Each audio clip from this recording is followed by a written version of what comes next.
Fala galera, bem-vindos aí ao canal do Phelps. Meu nome é Felipe Cunha e eu estou aqui para interagir com vocês falando de assuntos de química principalmente, né? Primeiramente falar um pouquinho do objetivo do canal, que é criar essa rede de interação com vocês, que vocês possam comentar suas dúvidas aqui na parte de baixo nos comentários e a gente criar conteúdo com base nas dúvidas de vocês, conteúdos principalmente voltados para o Enem, para a galera que está aí com dificuldade para estudar, tirar dúvida, bem como também conteúdo de nível superior e de química aí no cotidiano. Basicamente os vídeos vão ter três partes, uma parte de teoria, para a gente discutir os assuntos mais relevantes de forma bem direta, e vai ter uma parte prática, onde a gente vai tentar fixar conhecimento e resolver alguma questão ou outra.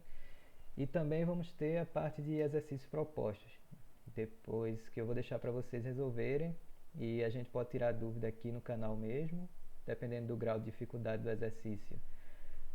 Eu faço um vídeo, ou se não, eu preparo um slidezinho com as respostas e dicas de resolução e posto lá no canal no Instagram. Vocês podem seguir, tá aí o link também na descrição do vídeo. Então, sem mais delongas, vamos começar o nosso primeiro assunto aqui, que se tratam das ligações químicas. É um assunto que é um pouco subestimado pelos alunos que vão fazer Enem principalmente, mas que sempre cai de um jeito ou de outro. Ele raramente é o objetivo principal das questões, mas está sempre caindo lá questões que você tem que entender que tipo de composto foi formado, que tipo de ligação está ali e relacionar isso com as propriedades desses compostos, né? A nossa primeira ligação trabalhada vai ser a ligação iônica e vamos começar com a teoria, né? Primeiramente, existem três tipos de ligação química, principalmente, né? Temos a ligação iônica, a ligação covalente e a ligação metálica. Essas três ligações vão dar basicamente três tipos de substâncias: as substâncias iônicas, as substâncias moleculares e as substâncias metálicas. Deixar claro que a gente vai trabalhar cada um desses tipos de ligações e substâncias. E para começar o assunto de ligação iônica, o nome já está dizendo, né, tem a ver com íons. Eu vou trazer aqui alguns conceitos, né? O primeiro do livro do Peruso, que diz que uma ligação iônica acontece sempre que um elemento que necessite doar elétrons para se estabilizar se unir a outro que necessite recebê-los. A união se dará por ligação iônica. Então, a gente tem aqui conceitos de doar e receber. Já no livro do Atkiss, ele diz que se trata de uma transferência completa de um ou mais elétrons de um átomo para o outro. Então, formam-se íons e o composto mantém-se pela atração eletrostática entre eles. Então, a gente está falando aqui de uma ligação que se dá por transferência, uma doação completa de um ou mais elétrons, relacionando os dois conceitos aí. Então, a ligação iônica ela é a mais forte das ligações entre essas três aqui que a gente viu. Então, a atração forte que vai resultar em propriedades interessantes que a gente vai ver nos próximos vídeos. Primeiramente, essa ligação se dá porque os elementos costumam seguir a regra do octeto, em que átomos tendem a combinar-se para ficar com 8 elétrons na camada de valência. Agora, bastante cuidado nessa parte aí, porque toda regra tem sua exceção. E por enquanto não se preocupa, mas a gente vai falar disso principalmente no vídeo de ligação covalente. E por que os átomos tendem a combinar-se para ficar com 8 elétrons na camada de valência? Porque eles buscam mais estabilidade, basicamente, e assim não há mais tendência a se ligar a outros elementos. Isso acontece porque os átomos querem ter uma configuração de um gás nobre. São aqueles elementos que estão lá no fim da tabela periódica, no lado direito, que eles não estão muito afim de se ligar aos outros, né? Você já vê isso pelo nome deles. Então, essa tendência que não há mais de se ligar a outros elementos acontece porque os átomos, depois de atingir essa configuração de um gás nobre, tendem a ficar lá com energia mais baixa, tranquilão, de boa, como você está às vezes sempre deitado lá na sua cama, não está afim de fazer nada. Basicamente é isso que acontece com os átomos quando eles adquirem essa configuração de um gás nobre, né?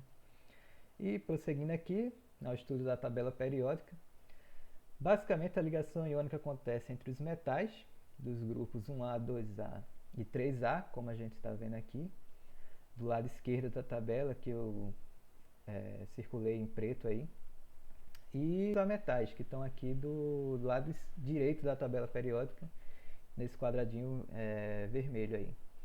Por que isso acontece, basicamente?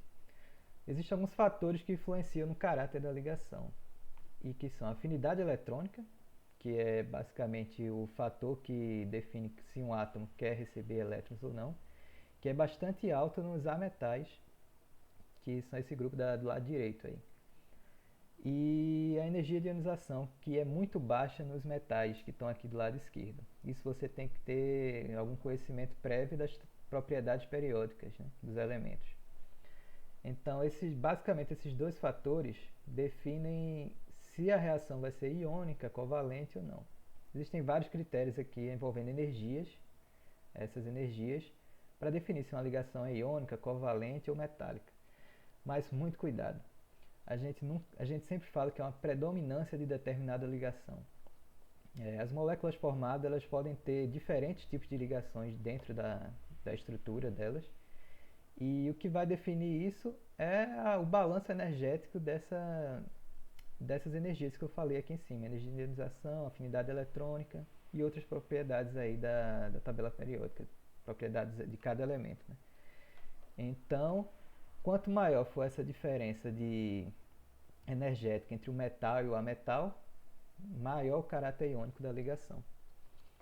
E agora a gente vai dar esses conhecimentos para a parte prática. Então, galera, aqui na parte prática a gente vai ver algumas coisas bem simples, basicamente entender como se formam os íons, né? No caso, o cátion e o ânion, e como é que se dá essa ligação iônica e alguns conceitos bem simples. Né? Primeiramente, a gente tem aqui um metal, um ametal, dois esquemas de átomos, onde nós temos o núcleo, que contém prótons com carga positiva, né? E nêutrons. Orbitando o núcleo, a gente tem aqui elétrons, sendo esse aqui na camada de valência. Lembrando que os elétrons têm carga negativa, né? E aqui no metal a mesma coisa, temos um núcleo com prótons e nêutrons e elétrons orbitando esse núcleo. Quando se dá a transferência de um elétron do metal para o ametal, a gente vai desbalancear esse sistema de cargas, né? Então aqui no metal a gente vai ficar com um excesso de carga positiva. Por isso que os metais da família 1A, 2A e 3A, eles têm cargas mais 1, mais 2, mais 3, porque é a quantidade de elétrons que eles vão doar para adquirir estabilidade. Isso aí, lembrando lá da regra do octeto. Já no caso dos ametais, a gente vai ter que eles vão ter um excesso de carga negativa. Então, por isso que os ametais da família 5A, 6A e 7A vão ter cargas negativas de excesso de elétrons, né? De menos 3, menos 2 e menos 1. Uma coisa que eu não falei lá na teoria é do átomo de hidrogênio, né? Que está ali em cima da família 1A. Então, o hidrogênio, muito cuidado, ele não vai se comportar como um metal, apesar de estar do lado esquerdo da tabela periódica. Ele vai se comportar como um ametal e vai fazer ligações iônicas também com os metais, a depender do caso. Né? Outra coisa a se entender é como se formam os compostos iônicos, que vocês vão ver mais na próxima aula. Mas para entender melhor como se dá a ligação iônica, vamos pegar como exemplo aqui o átomo de cálcio. Ele é da família 2A, ou seja, tem carga mais 2, ou 2 elétrons na camada de valência, representado por esses 2x aqui, se ligando ao cloro, que é um composto da família 7A, portanto tem 7 elétrons na camada de valência. O cálcio, para se estabilizar e estabilizar o cloro, vai tender a doar um dos elétrons dele para esse cloro aqui. Só que ainda tem mais um elétron aqui. E ele não vai doar para o mesmo cloro porque esse cloro já está estabilizado, já está lá de boa, não quer mais receber nenhum elétron. Para estabilizar o cálcio, nós vamos precisar de mais um cloro. com mais 7 elétrons na camada de valência. E esse cálcio vai doar o outro elétron para esse outro cloro. Então, o composto resultante vai ter um cálcio e 2 cloros, que é o cloreto de cálcio CaCl2. Outra forma de analisar esse composto é da seguinte forma. O cálcio, como a gente viu, tem carga 2+, e o cloro, família 7A, tem carga -1. Então, a gente pode fazer um cruzamento aqui. Esse 2 vem para cá, esse 1 vem para cá. Então, a gente vai ter um composto final, que é o Ca, deu -1 para cá, e o 2 vem para cá, formando cloreto de cálcio. São vários jeitos de pensar e você pode ver aí qual a melhor opção para você. Outra coisa importante para aprender é a questão de distribuição eletrônica, para você se saber, de acordo com o número de elétrons de determinado átomo, em que posição da tabela periódica ele está, se ele é um metal, se é um ametal. Então, às vezes, as questões pedem isso. Então, é outro conceito bastante importante para vocês aprenderem. Bom, passando a parte prática, a gente tem aqui alguns desafios que nessa primeira aula eu não posso nem dizer que são desafios, né? São mais exercícios de fixação. Primeiro aqui, determinar os íons geralmente formados pelos átomos a seguir. A gente tem aqui 5 átomos, onde você tem que saber de que cada família desses átomos e descobrir se os compostos listados aqui embaixo vão ser iônicos ou moleculares. Isso vai depender daquela questão de se é metal, se é ametal, se está mais à esquerda da tabela, se está mais à direita, para vocês pensarem. Então, galera, para finalizar, se você gostou do conteúdo do canal, se inscreve aqui embaixo no botão de inscrição para acompanhar os próximos vídeos do canal. E deixa seu comentário aí com dúvidas, sugestões, críticas. É o primeiro vídeo que eu gravo, então seria bom feedback aí da galera. Valeu, até a próxima. Tchau, tchau.